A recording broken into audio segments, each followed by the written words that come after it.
Kevin, we already get to this situation here, which I find really, really interesting. Michael G, he sent me this, and it is a situation that comes up if you play like a lot of poker, but also some other things going on. I think that we can learn here about life. So I'll give you a little bit of a backstory here. So, Kevin, you can correct me if I'm wrong. You have been playing what? I don't know if you're not a Vegas local, right? I'm not a Vegas local. I'm in Cincinnati. I'm a Okay. recreational player. Maybe play once a month at a local 1-3 game is all. But I go to Vegas maybe once or twice a year. So you were playing at the Golden Nugget, right? Correct. Okay. Now, what's interesting about this is that I think it was my buddy Josh and poker mentor. If anybody remembers Crush Live Poker old school stuff, we actually went downtown one of my days off for the main event, and I was at the Golden Nugget because the Golden Nugget runs these ridiculous uncapped games, right? Like 1-2, 2-5 uncapped. Is that right? That is correct. It was a little shock to my system. I usually play at a $300 max table, and they were uncapped. So there was several guys at multiple tables with $4,000 or $5,000 cash in front of them. So took a while to get used to, and I'd adjust my play a little bit. But it's an interesting game, that's for sure. So you sat there and basically grinded that, what is it, 1-2 the whole week? I did, yes. So I go out there with some buddies. They're more about the drinking and gambling parts of Vegas. I go out there and I will be social and gamble and drink with them, but I enjoy just kind of sitting at a poker table for 8 to 10 hours a day and having some good poker sessions. So you put in like 4 or 5 sessions out there, whatever, 30, 40 hours. You're done, hopefully you had a profitable trip. You go back to Cincinnati, right? Yes. And you get had a couple winning sessions at the Nugget where I, buy in for about 500, cashed out for between 2 to 3,000. So a couple good sessions, couple bad sessions. I kind of broke even on the trip. I was not disappointed. I consider that a win when you go out to Vegas and break even. Okay. And so this Sunday, you get an email from someone, right? well, actually, I got a phone call first, and it says Las Vegas, Nevada on my cell phone. I usually don't answer numbers I don't know, but I'm like, this, I just got back from Vegas. Let's see what's going on. Maybe they're offering me some free rooms or something. And the person on the other end of the phone is a poker room manager at the Golden Nugget. Okay. And took me a while to try and figure out. At first, I thought they were calling me about my stay because I incidentally also stayed at the Golden Nugget that week. So I thought they were calling me about my hotel room stay, but he's like, no, I'm the poker room manager. And he's like, we reviewed some videotape here. And on one of the sessions you played with us, we discovered that the person at the cage overpaid you $600 and we need to get that money back. And I was just kind of, stunned. I was actually waking up. The phone call woke me up. So I'm like, what's going on? Who is this? I thought it maybe was a scam at first or what's going on? And then he and I started talking. He was very pleasant, seemed like a nice guy, seemed like he was being truthful. And I'm like, this just seems weird to me. I said, I don't know what's going on. I don't remember being overpaid. To be honest, when I'm in Vegas, it's a guy's trip. We do a lot of gambling and a lot of drinking. So right. When I cashed out, I was probably pretty intoxicated. Okay. So is it possible they overpaid me $600? Yes. I definitely didn't notice it at the time. And so that's kind of where and then he also said, hey, I shot you an email too. At first he asked me, hey, can you just stop down here and give us $600? And I'm like, no, I'm in Cincinnati. I can't just stop down here and give you $600. I said, and not only that, I'm not sure if I owe you $600. I can't verify what you're saying is accurate. I'm not just going to send off $600. Okay, so let me just because I had this the story is conveyed the same, but Michael G and I were going back and forth because one of our first. So it's good that they called you up first. Then we're going to talk about because I've had situations with overpaying stuff like this. The way that this was actually conveyed to me, or where in your first email is that we actually thought that somebody emailed you. You thought that somebody had emailed you from Golden Nugget. And it had the Golden Nugget extension, and we looked up the guy's name that the email came from, and he was the overnight shift manager at the Golden Nugget. We thought that someone emailed you saying, oh, we overpaid you $600, you owe us $600. And right away, Michael G and I thought, wow, this could be a really clear-cut phishing scam. Like, Right. we didn't know that the guy actually called you at first. And that's the first part of this, because then I was going to ask you, in what form did they want you to pay this back? Because we were going to say, if you didn't confirm with this guy, this seems like a scam. But that doesn't seem like that's the case. This seems like this is legitimate. But I just wanted to point that out, that if anybody you ever have a situation like that in life where you get an unexpected correspondence, and then in something similar to this happens, and then they want you to make good in some sort of weird way, like sending it back through like Western Union or Bitcoin, you know that it's a scam. But that's obviously didn't happen in this particular case. So this is a situation here where they obviously were under by $600. Apparently they went out to the tape and they thought that, or they think that they overpaid you, right? Now, the thing is about this is this has happened to me before in the past, a couple of different ways. I've had this happen to me at Commerce where somebody tapped me on the table and they said, hey, we overpaid you. This was when I was playing on a regular basis. Hey, we overpaid you by like $300. You need to return the $300. And I kind of took a step back and I looked at it, and Commerce doesn't show you tape. Like, you're never going to be able to see tape. And this has happened before in the past here too. From the casino's perspective, okay, if this were to ever happen to you, I would say 95% of the time, you're not going to be able to take a look at the tape. Okay. Now, apparently Michael G actually conveyed a story to me where someone at Parks this happened to, and they actually let him look at the tape. But that's sort of an outlier. But why would a casino just randomly say to someone, we overpaid you, especially if you're a regular at that room, where it would be sort of bad customer service if you were to never return again?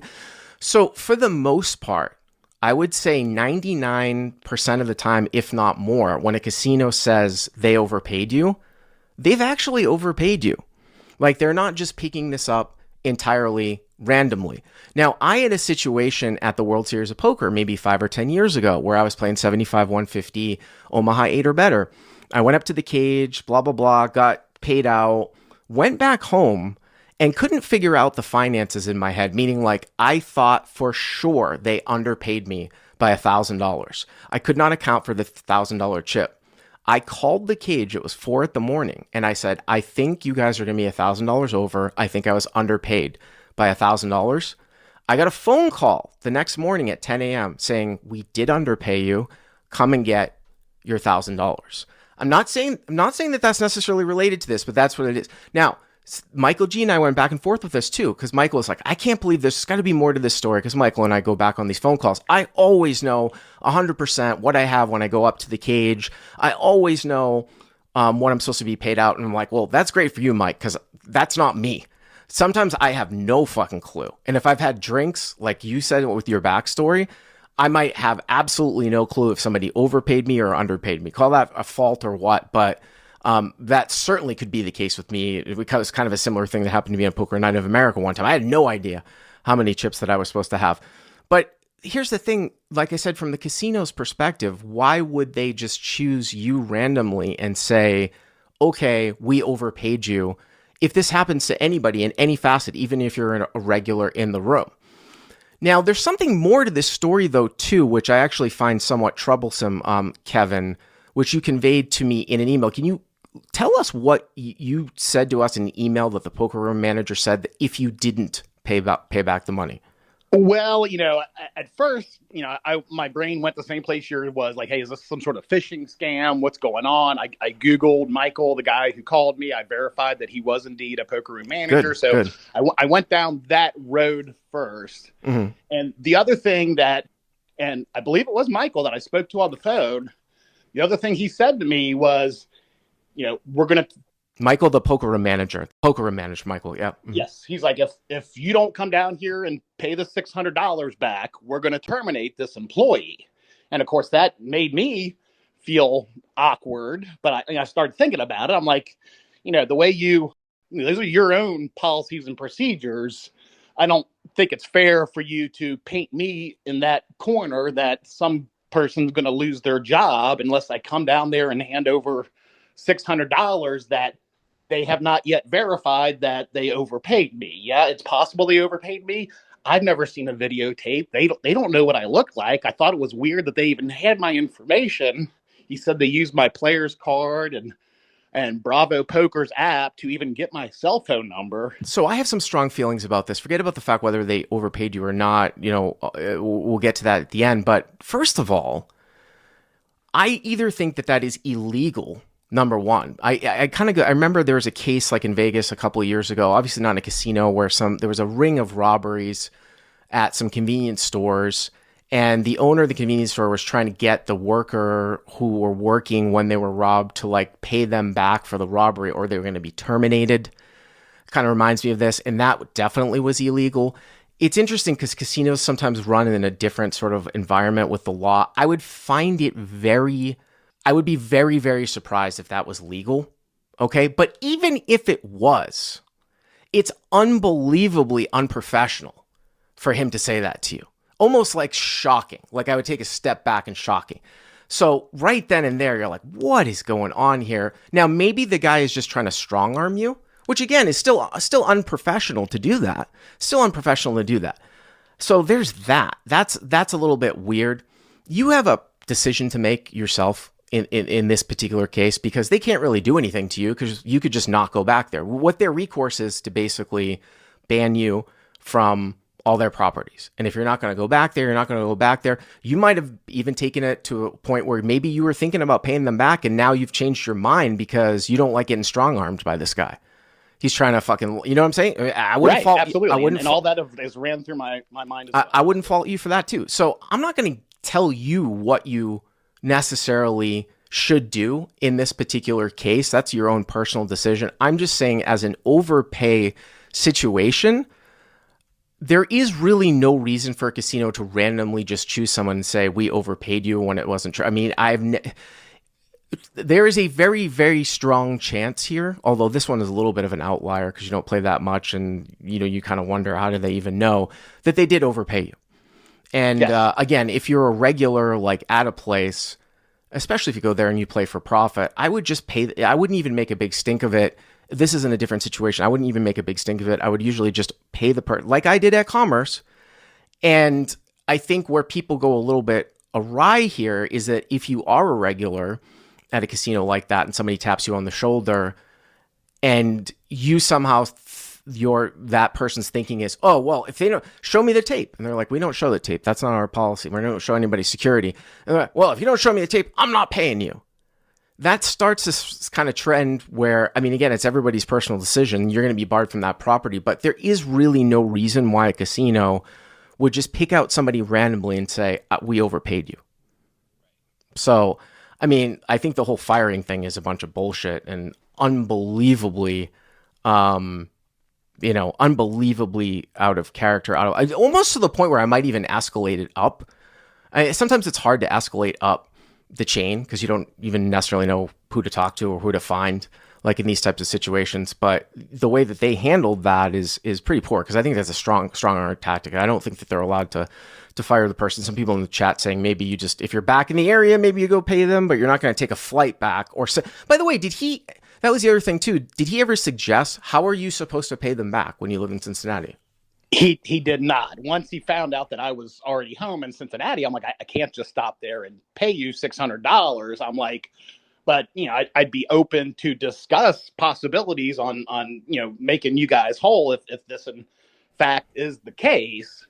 And he's like, yeah, he goes, he didn't know that I was staying at that property. And, I was hoping like maybe we could even open up a discussion of, a future stay there, mm-hmm. or, comp a stay or something like that. Right. Just negotiate something. Open the dialogue. I'm not an unreasonable person. I don't feel good if they did indeed overpay me $600 and I got out of there with $600. But, I'm open to discuss things. And the other thing that goes through my mind, and I don't, let's say, they closed out the drawer that night and instead of being under $600, they're over $600. Mm-hmm. I doubt they go through the trouble of pulling videotapes, getting my cell phone number and calling me when I'm in Cincinnati saying, hey, Evan, guess what? We underpaid you $600. We're going to send it to you. So I'm thinking about it from that angle. So you think that you're getting reverse free rolled. I actually don't know the answer. That could be their policy. Now, I have never had somebody tap me on the shoulder and given me money unsolicited and said, we underpaid you, here's $350. I've only had that happen the other way. And usually you only hear the stories from the other way. You would think that there probably is there should be some stories about the other side to that, of that. But again, I would think that there is a unbelievably high chance that you actually were overpaid. It is your own decision as to what you do. But part of the reason why I wanted to do this call, though, is because this happens in other places. And I just want everyone to kind of take a step back and realize, like, in your own individual situation, if this happens to you, you probably more than probably were overpaid, because why? It's not in the casino's interest to just randomly go after, especially a regular that's bringing in somebody money, and say, oh, we overpaid you. You owe us, $300 or $400. And this stuff happens. Like, people make mistakes. If I hadn't called the World Series and known that I was underpaid, would they have found me? I don't know. What did they do with that money? That's another thing too. There's probably laws and policies and procedures I don't think they get to pocket the money if they're under or over, or however you want to look at it. Like, if I hadn't contacted WSOP, like, I don't know if it goes into like that, like how there's a state property fund of like unclaimed funds. Maybe it's state to state, but I don't know. It's an interesting story, but it kind of makes you maybe not want to go back and play at the Nugget maybe in the future with the way it's handled. Yeah, a little bit. And the way I left it is Michael asked me to reply to his email so we can get some sort of dialogue going. And I did that on Sunday, and I have not heard back from him since. So I still, to be honest with you, I don't know what I'm going to do. I agree with you. They probably did overpay me $600. I was so drunk.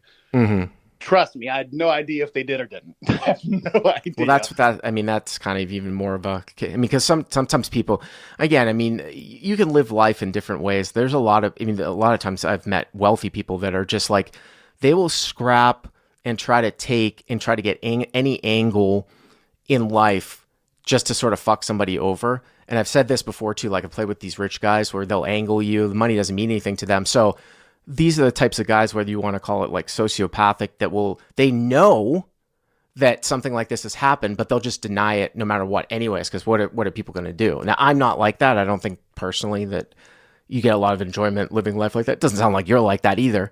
I'm just saying, like, as an example. But the other thing too is, just because he didn't contact you on Sunday doesn't mean anything either. These guys have strict on and off times for casino employees. Right. So whatever happens, I hope it works out.